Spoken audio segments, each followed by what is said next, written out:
Bíblia diz que a bondade de Deus leva o homem ao arrependimento. Mas os homens, podemos perguntar, nunca são induzidos ao arrependimento pelo medo? Não tenho dúvida de que o medo do julgamento vindouro tenha sido o meio de despertar muitos. Alguns dos servos de Deus mais ricamente abençoados viram centenas se voltarem para Cristo enquanto sacudiam sua audiência sobre o inferno, quando falavam sobre o inferno. Homens diferentes são afetados de maneiras diferentes. Alguns podem ser contornados suavemente, outros precisam ser conduzidos com incisão. Para alguns, a voz mansa e delicada tem mais peso, outros são mais movidos pelo estrondo do trovão e o estrondo da tempestade. Alguns corações se derretem sobre a doce história do amor de Deus. Alguns são quebrados sobre as terríveis evidências de morte e julgamento. Os servos do Senhor devem tratar os homens de maneira diferente e devem estar sempre perto de seu mestre para que saibam falar a esses tipos diferentes de pecadores. Mas a bondade de Deus é vista tanto nas mensagens de advertência quanto nas mensagens de graça. É a sua misericórdia que adverte. Em 2 Coríntios, capítulo 7, versículo 10, diz que a tristeza, segundo Deus, opera o arrependimento para a salvação. O arrependimento e a salvação mencionados ali são o arrependimento e a salvação dos cristãos. Estranho talvez para você, talvez isso soa estranho para você que um cristão precisa ser salvo. Os crentes, fiquem comigo que eu vou explicar, os crentes em Corinto erraram gravemente. As pessoas salvas, os crentes, quando a gente fala crentes, é pessoas salvas. É difícil hoje usar esse termo porque existe no mundo crentes que não são salvos. Isto não existe na Bíblia, é contrário às Escrituras. Mas então os crentes em Corinto, os salvos, erraram gravemente. E o apóstolo Paulo escreveu uma carta de fiel advertência. Esta carta, a primeira epístola aos Coríntios, produziu o efeito desejado. A tristeza, segundo Deus, havia tomado o lugar da descarada glória do mal, e essa tristeza, por seus pecados, havia produzido o arrependimento, levando os crentes de Corinto a se desviarem de seu mau proceder e se purificarem do erro que haviam cometido. Arrependendo-se assim, eles foram salvos de descer ainda mais a colina da decadência. Não salvos do inferno, mas salvos de se desviarem mais de Deus. Desta forma, o arrependimento para a salvação foi operado por sua tristeza piedosa. Mostra que quando um crente peca, seu arrependimento deve ser tão real e prático quanto se espera que o arrependimento de um pecador seja no início. O apóstolo Pedro, falando aos religiosos da sua época, religiosos, mas não salvos, que fora de Cristo não há salvação. Note o que ele disse.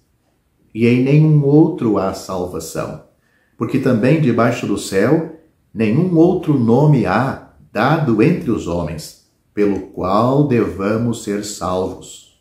Isso está registrado em Atos capítulo 4, versículo 12. É somente sobre esta base e nenhuma outra que você pode ser salvo. Se você deve ser salvo, então o pesado fardo dos seus pecados precisa ser removido. Se o pesado fardo precisa ser removido, a pena pelo pecado precisa ser aplicada em alguém. Se a pena pelo pecado precisa ser aplicada em alguém, então Jesus precisava morrer, pois a pena para o pecado é a morte. Você não poderia suportá-lo sem perecer miseravelmente. Assim disse o apóstolo João, pelo seu nome vos são perdoados os pecados. 1 João capítulo 2, versículo 12. Não pelas obras que você possa praticar, nem pela sua moralidade, mas pelo nome de Jesus. A resposta não poderia ser mais simples. A misericórdia flui hoje mesmo. não por meio de alguma relíquia em alguma cidade santa, nem por meio do toque de alguma mão santificada, mas de um vitorioso e ressuscitado Cristo no céu. Pode-se ter acesso a Ele estando em qualquer lugar. Toque nele, ou, em outras palavras, se preferir, creia nele e você será salvo. É somente pela fé. As Escrituras são conclusivas quanto a este ponto. A salvação não é por meio das obras, nem por fé e obras combinadas, mas somente pela fé. Note o que as Escrituras diz sobre isso de uma maneira clara, transparente, que até uma criança pode entender. Porque pela graça sois salvos. Porque pela graça sois salvos por meio da fé. Isto não vem de vós, é dom de Deus. Não vem das obras, para que ninguém se glorie. Esses dois versículos claros e maravilhosos estão em Efésios, capítulo 2, versículos 8 e 9. Mas preciso alertar que há ou existe multidões de pessoas que creem no que ouvem acerca de Cristo e do Evangelho, mas que nunca creram confiadamente no Senhor Jesus para a sua salvação. Talvez você diga admirado, o que quer dizer com isto? Não parece haver muita diferença? Pelo contrário, existe uma diferença da máxima importância.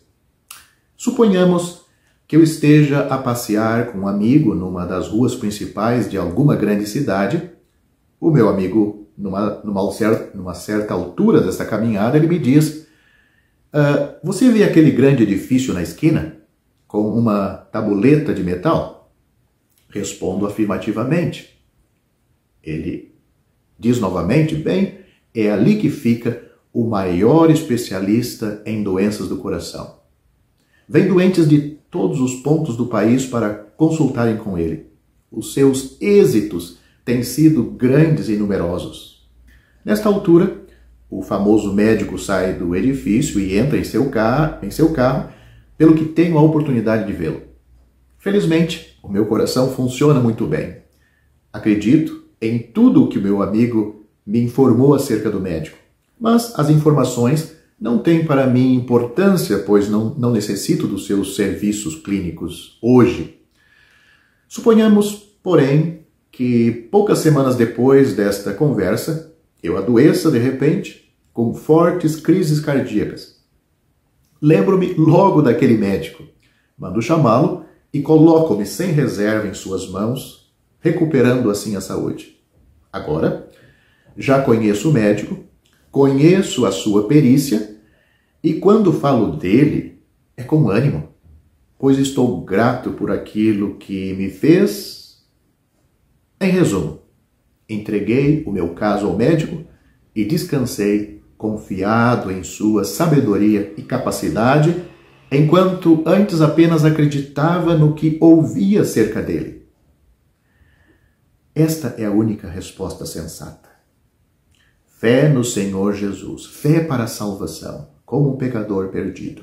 Descansa nele, totalmente nele. Mas cuidado para não perder sua alma eternamente só por causa desta pequena questão. O tempo. Ou quando? Note o que a Bíblia diz. Eis aqui agora o tempo aceitável. Eis aqui agora o dia da salvação. 2 Coríntios capítulo 6, versículo 2. Note, agora é o tempo aceitável. Agora é o dia da salvação. Vá ao Senhor Jesus pela fé.